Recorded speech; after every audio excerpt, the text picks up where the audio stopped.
Сайн амныхаа дараагийн хавьчлалаар уулзж байна. Өнөөдрийн хавьчлалаар 2023 онд гарч байсан Honey Sweet эмэх нэртэй нэгэн хөөрхөн кино ирж хөт бэлэн болсон байна. Бичлэг эхлээс өмнө гялсны гоё мэдээлэл хүргээтгэе. Сээгүүхэн маань шин содон амтанд орлогчдод зориулаад 3 төрлийн кап-ап гаргасан юм байна. Бүлгүүгийн спэмен мандо тунаа чекэнтэй гэсэн төрлүүдээс өөрийн хүссэн амтыг сонгоод идэх боломжтой бөгөөд энгийн савлгаатай хаанч хэзээ шууд лайгандаа утгаад идэж болдог болохоор өдрийн хоолнд идэхэд яг тохирох юм байна лээ. Зөвхөн тань зориулсан хямд үнэтэй шинэлэг амтыг сээгөөс мэдрээрэй. Холиод хутгаад амтал. За энэ бол манай гол дөрөлөх чихөө. Амтны газар ажилладаг, бүх зүйл нь цагийн уурын дагуу амьдардаг нэгэн. Манай хүний амьдрал өглөөнөөс орой хүртэл бүгдээрээ цаг минутаар төлөвлөгдсөн байдаг болохоор ерөнхийдөө маш уйтгартай нэг юм амьдралтай гэж хэлгээд болно. Сүүлд гаргасан амтд нь маш амжилттай байгаа бөгөөд ерөнхийдөө ажлаа суур зүйл мэддэггүй нэгэн болоод ч тэрөө ажилдаа ч үнэхэрсэн. За ингэж байж байтал манай хүн дээр гинт багын нэз нь хурж ирээд гуйсаар байгаад хүчээр нэг нэвтрүүлэгт оруулцдаг. Тэр нь ядж яахт амттай их идэх юм бол муу гэсэн агуулгатай нэвтрүүлэг бөгөөд уг нь манай хүний царайг нь нууцлсан ч нэрийг нь ил гаргаад зурагтаар цацчихдаг. Мэдээж байгууллаганд орхноо олж мэдээд арга хэмжээ авъя гэсэн ч чухал ажилт нь болохоор тэгсгээд л өнгөрөхөөр шийддэг. Үүнээс гадна манай хүн байнга амттай иддгээс болоод биед нь сөрөг нөлөө илэрсэн болохоор түр амралт дэмжлэгээ шаардлагатай гэж үзээд арга хэмжээ авах биш харин ч оронд нь чөлөө олохоор шийдвэрлэдэг.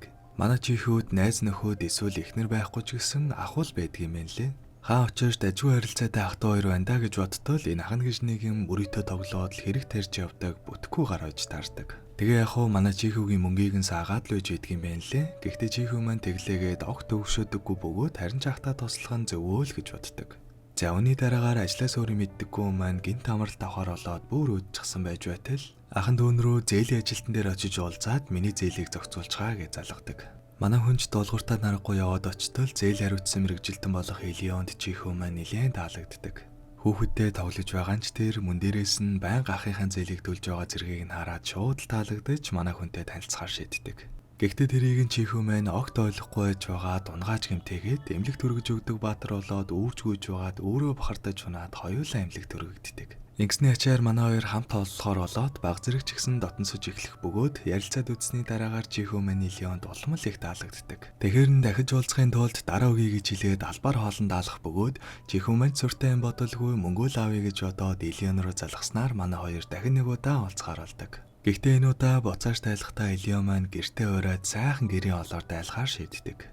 Байнга амттай юм уу төргөн олноос өөрийн мэддэггүй чихүү маань удаан хугацааны дараа гэрийн ол эзэн нь маш их таалагддаг. Үүнээс гадна амттнаа төр багсгаад гэрийн ол сайн идэрэ гэж имжилсэн бөгөөд тэр талаараа хэлтэл тэгвэл хоёулаа ойр ойрхон хамт оллож ой гэхээр нь хариуд нь чихүү маань Элионд машин барьж өгөхийг заахаруулдаг. За ингэснээр манай хоёр ойр ойрхон олзалцаар юуж мэдрэхгүй байсан чихүү маань баг багаар догдолж эхлээд нэлээд хөөрхөн болцгоодог. Өдөр хоногуд ч өнгөрсөөр манай хоёр зүгээр нэг хамт оллох биш явандаа бүр болцож эхэлдэг. Гиснээс Элион маань өмнө гэрлээ цалсан бөгөөд нэг охинтой юм байна лээ. Мөн дээрээс нь охины ээжигээ эрэгтэй хүнтэй уулзаж байгаад ерөн жоохон дурнчхан байгаа бөгөөд чихүүгийн ахын ч гэсэн дүүгийн хүнтэй болцож байгааг олж мэдээд мөн л айтэл дургу үлээж авдаг. Элион маань яагаад салсныг нь мэдэхгүй ч ямар тааж аав нь буруу зүйл хийснээс болоод салсан юм шиг байна лээ. Тийм болоод ч тэрөө охин нь эрэгтэй хүнд нэг л итгэлгүй олчихсан бөгөөд ээжигээ дахиад буруу хүнтэй очирчих вэ гээд л санаан зовж байгаа. Харин чихүүгийн ахын хувьд бол дүү нь их нэртэй олчих юм бол цорын ганц занхүүгийн хүүсрээ алдчих учраас л дургу байгаа юм байна лээ.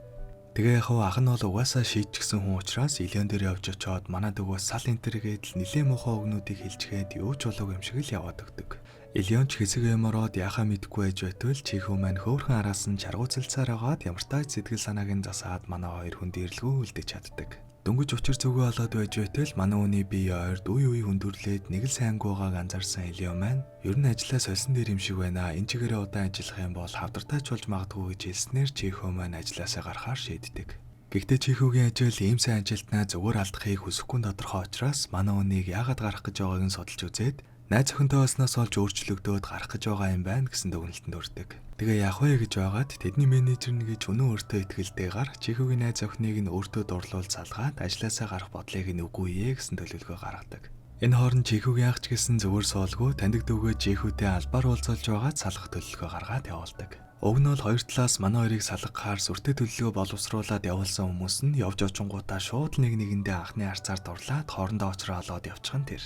Үүний дараагаар чихүү маань Элионы охинтой санамсаргүй тааралцснаар ямар тач уулзаж танилцсан дээр юм байна гэж бодоод уулзахаар олцгаадаг. Энэ үеэр өмнөх төлөвлөгөө нь бүтлгүүцсэн Чеховгийн ах ч гэсэн хүрээд ирдэг бөгөөд уг нь бол хоёр талаас цорын ганц гэр бүлийн гишүүдэд авч ирээд албан ёсоор танилцах гэсэн ч эцэст нь тэр уулзалт нь хэрүүл зодон болоод л дуусдаг. Ингэснээр өдийг хүртэл бууж өгөлгүй хичээл зүтгэл гаргаж байсан Элион маань эцэст нь бууж өгөөд дахиж уулзгаа болцгоё гэж хэлээд яваад өгдөг. Эхэндээ бүх санаачлалыг Элион маань гаргасны ачаар манай хоёр өдийг хүртэл явж чадсан ч аажимдаа Чехов маань ч гэсэн өөрчлөгдсөөр Элионд ямар их хайртай болчихсон байснаа салсны дараа ирэх хөвдөлтөөр дамжуулан мэдэрч байгаа нь харагддаг. Ингэж их шаналж байгааг нь харсан менежер ч гэсэн өөрөө адилхан дурлцсан учраас түүнийг ойлгоод дахиж салгах оролдлого хийхэ болохоор шийддэг. Энэ хооронд Чехов маань нэлээд сэтгэл санаагаар унчсан явж байгаад хаяа орж ганц нэг үг сольдог эмийн санчтай юм ярьж байхдаа гинт нэг зүйлийг ойлгочихлоо гэд гүгээд яваад өгдөг. Тэгсэн өдийг хүртэл манай хоёр найз чим шиг, хосууд чим шиг нэг тийм тодорхойгүй харилцаатай л яваад байсан юм байна лээ. Ийм их цагийг хамт өнгөрөөчгөөд албан ёсоор хосууд болцгоё гэж гуйж үзээгүй байснаа анзаараад одооноос зөрөгтэй байна гэж шийдээд очиод уулзтал Элион ч гэсэн адилхан шаналчихсан Чехов эрхийг хүлээгээд л байж байсан байдаг. Тэгээ яг хуу манай хоёрт боцож нийлээд гэр бүлийнхнийгээ хүчээр биднийг ойлгох гэж тулгалгүйгээр хүлээн зөвшөөрөх хүртэл нь төвчээртэйгээр хүлээхээр шийддэг. Гэхдээ манай Чеховгийн бүх сэтгэлүүдэл нь царайн дээрээ ил байдаг болохоор аханд орхноо л буцаад нийлчихсэн гэдгийг нь мэдээд сал гэж хэлснээс болоод манай хоёр нэлээд ширүү маргалддаг. Тэгээ яг хуу ах нь уурандаа архиуж нэлээд согцсныхоо дараа Элионтой уулзахаар очдог бөгөөд яг тэр үед нь охин нь ганцаараа байж таардаг. Мэдээж хоорондоо таагүй харилцаатай дээрэс нь гаднаас айгүй харагддаг хүн ингээд согтуу өрөөд ирэхлээр охин найсандаа сургалтын буугаа гаргаж ирээд тулахчихсан нэлээд эвгүй байдалтай байхад нь манай хоёр хүрээд ирдэг. За ийм нөхцөл байдлыг харсан хоёр маань хоёулаа л бид хоёр ягаад ч нийлэх боломжгүй юм байна гэж бодох бөгөөд Чехов маань ч гэмшээ дахиагаа аваад уучлалтгүйгээд явдаг. Ингэж салснаас хэсэг хугацааны дараа манай хоёр санаандгүй даралдсан ч хин хиндээ сэтгэлийн үгээ хэлэх зориг нь хүрэлгүй байсаар салцгаадаг. Уг нь салаад баггүй хугацаа өнгөрсөн сая уулзах үедээ л хин хиндээ хамааралгүй хүмүүс болсноо анзаараад жинхнээсээ бүх зүйл дууссан юм байна гэдгийг ойлгож байгааг харахад үнэхээр гонигтай санагдсан. За үүний дараагаар киноны ихэнд уулзаад нэвтрүүлэгтээ оруулсан найз нь манай Чехов ажлаасаа гарсан гэдгийг нь мэдчихээд дахиад нөгөө амттан муулдаг нэвтрүүлэгтээ гуйсаар аваад оруулахар зөвшөөрүүлж чаддаг. Гэхдээ энэ удаагийн нэвтрүүлэг нь өмнөхөөсөө айлгаатай нь шууд нэвтрүүлэг юм байна лээ. Тэгээ яг орох гэж сууж байтал менежер нь залгаад компани санаа зовлтгүй шүү өөрийнхөө хүснээрээ л ярьж олно. Гиснес нэрээ Элион гадаад явах гэж байгаа юм байлээ ш сонсон мэдтэй гэж хэлчихээ залгацдаг. Хөрхий минь манай хоёрыг салж байгаа сэтгэл нь өвдөөд яг нэвтрүүлэгт орох үеэр нь залгаж хотлоо хэлээд Чеховгийн сэтгэлийг албаар хөдлөсөн л юм байна лээ. Азар энэ амжилттай нөлөөлж Чехов маань гадаад явахаас өмнө сүүлийн боломж гэж бодоод Элионд хандаж маш их хайртайгаа мөн дээрээс нь хичнээн их санаж байгаагаа чин сэтгэлээсээ хэлэх бөгөөд энийг нь харсан Элионы сэтгэл нөдлөөд бүр өөлж байна гэж бодтол зүгээр л дараамаа үзээд үлжээд юм да. Хэдийгээр Элион нэвтрүүлгийг нь үзээгүй Чеховгийн ах нь үзээд дүүгээ үнэхээр л Элион чин сэтгэлээсээ хайртай юм байна гэдгийг нь ойлгож Элионы охиноос уучлалт гуйгаад буцаж эвлэрүүлэхээр шийддэг. Ер нь бол тэр өдөр ах нь Элионтой уулзаж хэрүүлүүдий л гэж бодсон ч охинтой тааралцснаас болоод буруугаар ойлгогдчихсан юм байна лээ. Үүнээс гадна охинтон цодуулаад буу хүртэл тулгуулсан гэхээр бараг ах нь өхрөгч байсан л гэсэн үг. Гэхдээ яг хуу хар шөнөөр согтуу хүн ороод ирэхлээр хинч байсан айц сандрах нь тодорхой учраас өөрийн буруугаа хүлээн зөвшөөрөөд нөгөө хоёрыг эвлэрүүлье гэд өвдөгсөгдөөд гуйдаг. Гэтэл Азар охин ч гэсэн ээжигээ ямар их сэтгэлээр унаж гунигтай байгааг нь хажуунаас нь харж байгаа болохоор угаасаа ахтай адилхан манай хоёрыг эвлэрүүлчихъя л гэсэн бодолтой байсан юм байна лээ. За ингээд ах болон охин хоёр нь хоорондоо учир зүгээ ололцоод буцаад манай хоёрыг нийлүүлэхээр шийддэг бөгөөд Чеховгийн нэвтрүүлэгт орсон бичлэгийг нь санамсаргүй юм шиг ээжтэй үзүүлээд очиж уулзаа гэж хэлдэг. Ингэснээр эцэст нь манай хоёр буцаж нийлээд дөрүлээ хамтдаа эв найртай ад жаргалтай амьдарч яваар кино манд дуусдаг. За нэг юм хөнхөн хөөрхөн кино байла. Тэгээд эцэст нь бичлэг таалагдсан бол дараагийн удаа дараараа дараах хавьчлэгээр олцлаа. Тэр баяртай.